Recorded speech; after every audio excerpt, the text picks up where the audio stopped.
TalkManRadio Fantasy Football Podcast.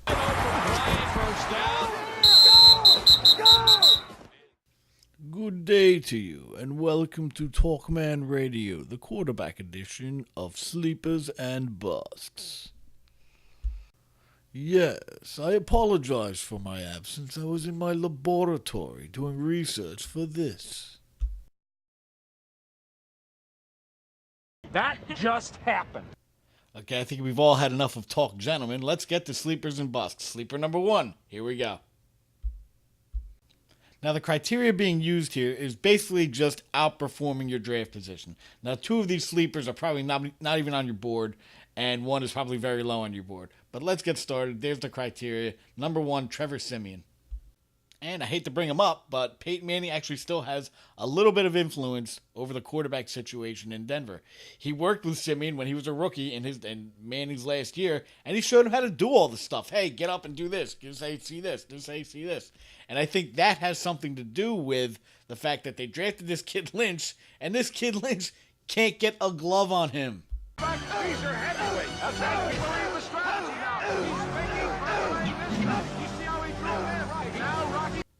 Exactly. His first full season as a starter wasn't bad. This preseason, he looks okay. He's got a very good completion percentage. He's on a good offense. He has 2 good wide receivers that he throws 50% of the balls to, and they're trying to run the ball. They brought in Jamal Charles just to boost the running game, and I kind of like C.J. Anderson. So, as a backup quarterback, or maybe a guy you can throw in there once in a while, Trevor Siemian. I have a little side note for my second sleeper. It's a pair from the same team, and I made this sleeper pick prior to this weekend's action. So you might think I'm a little crazy for saying it, but I still think there's some value here. Whichever quarterback in Chicago gets the start. Okay. I know you're going to say I'm crazy, and that picture doesn't help that accusation.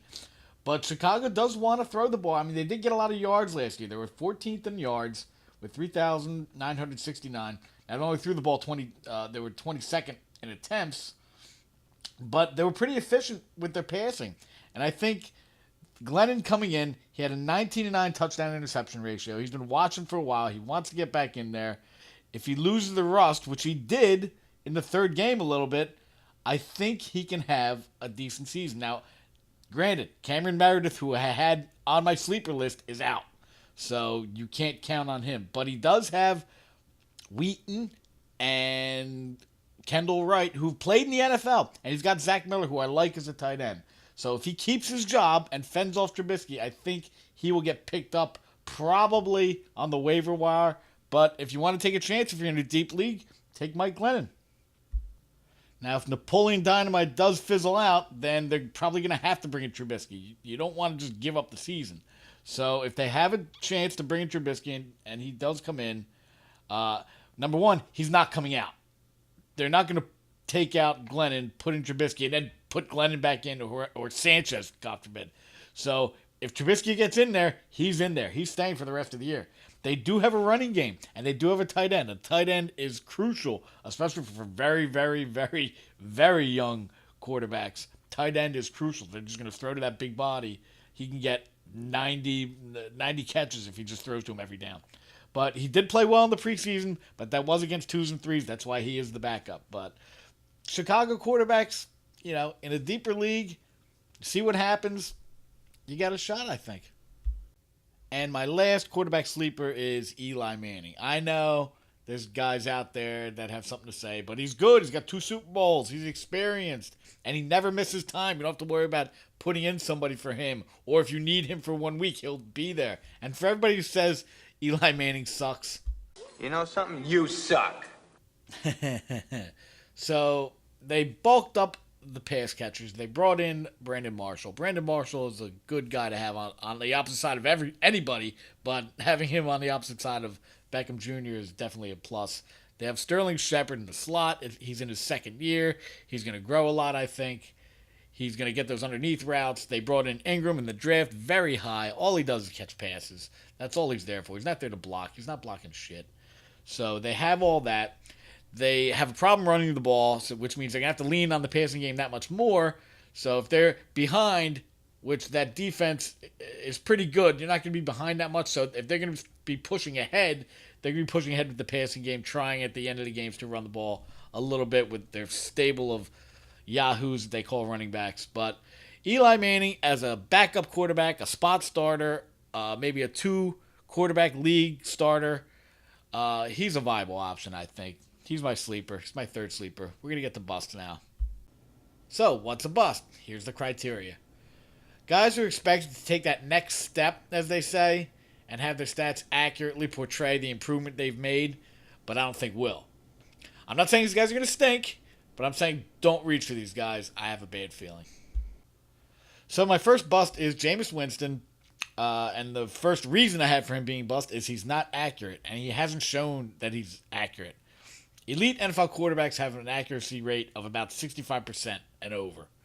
Not saying that everyone who hits 65% and over is an elite quarterback, because Sam Bradford did, and he's not elite.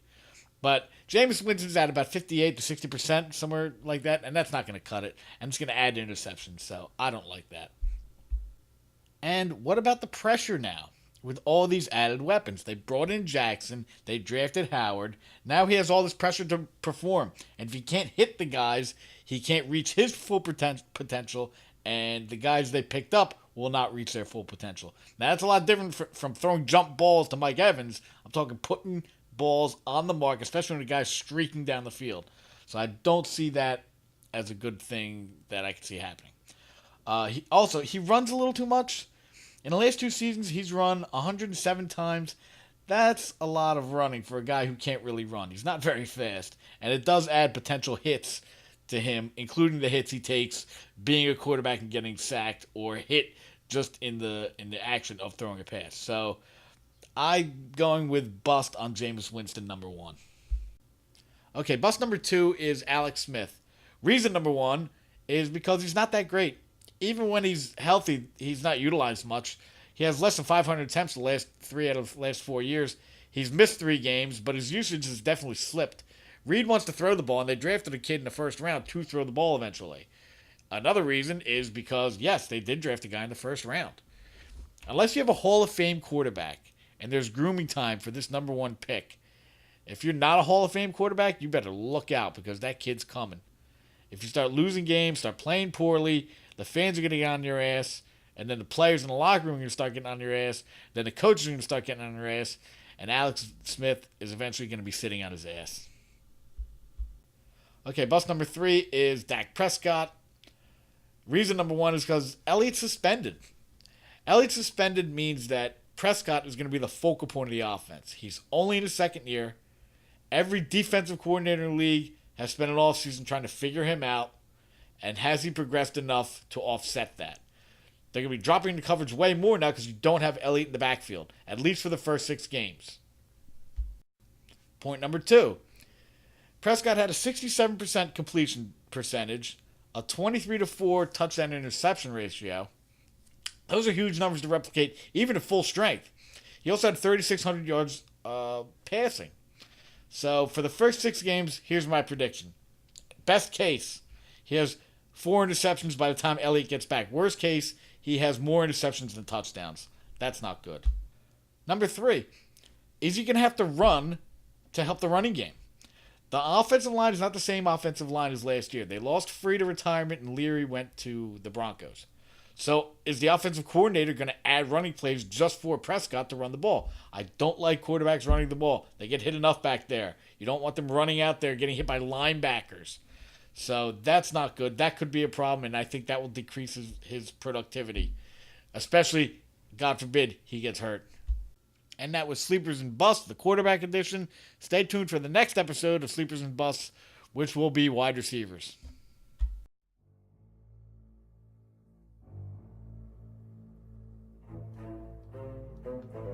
Hey, thank you for listening. Don't forget to follow TalkManRadio on Facebook and Twitter, and kill that like button and subscribe to my channel. And don't forget, everyone's team sucks but mine.